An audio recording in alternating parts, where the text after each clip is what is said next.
Hi, my name is Farhan. I am the Chief Business Officer at Metaverse, and I am excited to welcome you to the course, What is the Metaverse? This was created to give you a better understanding of the Metaverse and some of its potential applications.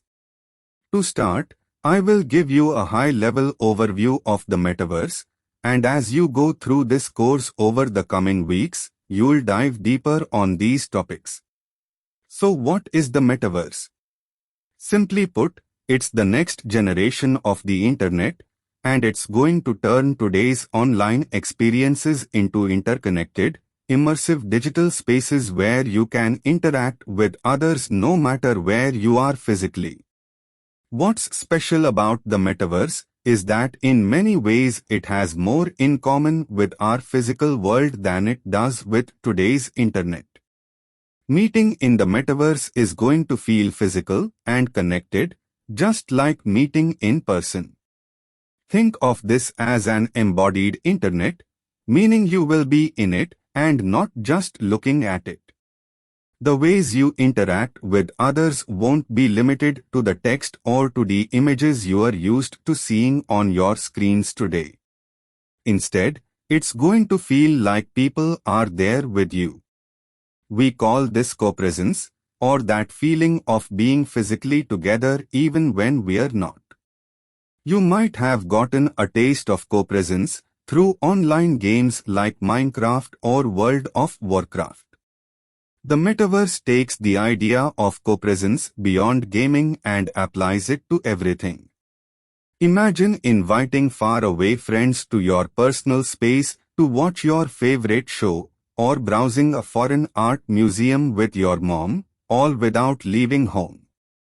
In the Metaverse, distance disappears. Right now, you are used to jumping from app to app on your mobile device or from website to website in your browser. In the Metaverse, you are going to navigate through and communicate in interconnected digital spaces. We call this continuity, and it's important to the architecture of the Metaverse. While the premise of these spaces is to have a 3D immersive experience, the Metaverse also needs to have multiple access points to be inclusive. Right now, experiences are being built for a VR headset, but not everyone can buy headsets or has internet that's fast or powerful enough to dive into the 3D environment. Most people have phones, though. So exploring a 2D version is crucial to our vision of enabling 1 billion people to have experiences in the Metaverse over the next decade. You'll learn more about these access points in an upcoming lesson. So what are these spaces going to look like? The answer is whatever you want them to look like. Unlike the early Internet, which was created primarily by technical software engineers, the Metaverse is being created by people from all sorts of backgrounds looking to create a space of their own. In fact, there are Quest users using tutorials to build in Horizon worlds today. Whether it's a concert or a recording studio or a comedy club, if you can imagine it, you can build it in the Metaverse. The scale of that freedom presents endless opportunities. The Metaverse has the power to create jobs, enable new business opportunities, and increase access to training and educational experiences. So let's dig into that a bit. If the Metaverse grows at the same rate that the Internet did, it could add an estimated $3 trillion to the global economy over the next decade through ads, goods and services.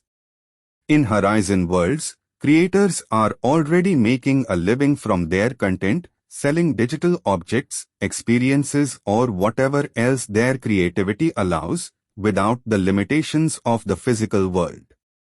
Take Angel the artist for example. She's a young single mother who created a gallery to showcase black art, including her own.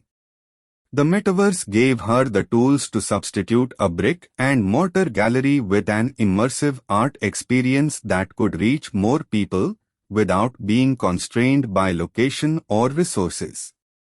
Next, think about the opportunity to create more access to training for different types of jobs, no matter where you are in the world. Take a maid student, for example. An important part of their training is watching a doctor perform an operation. But now imagine standing next to a world-class surgeon, watching their techniques, and practicing that same surgery without needing a live patient or dealing with the limitations of physical access. Opportunities like this can be a real game-changer to train the next generation across industries and functions. And finally, the metaverse quite simply creates opportunities to experience things in a way you otherwise couldn't without actually going there. I don't know about you, but I doubt I'm going to find myself on the International Space Station anytime soon. Major fear of heights over here. But in the metaverse, you can check it out close and really feel like you are there. Just one example of the ways that the metaverse can fundamentally change the way we learn. A lot of what we have talked about today is either already possible or in development, and there is so much more to come. Just like how we couldn't have predicted how the internet would evolve over a decade, the same holds true for the metaverse. You are probably wondering how long this will all take to come to life. There are a lot of variables at play, but metaverse experts like Tony Parisi, who you'll hear from later in this course, expect will have a fully realized metaverse by the end of the decade. That's not as far away as it sounds, and this course will help you learn what you can start doing today. Now that you have a baseline understanding about what the metaverse is, it's time to dig in and learn more. Next, after a short reading, you'll hear from us again, but this time about what experiences can look like in the metaverse. As you progress through the course, just remember, imagination can take us anywhere, and in the metaverse, it will.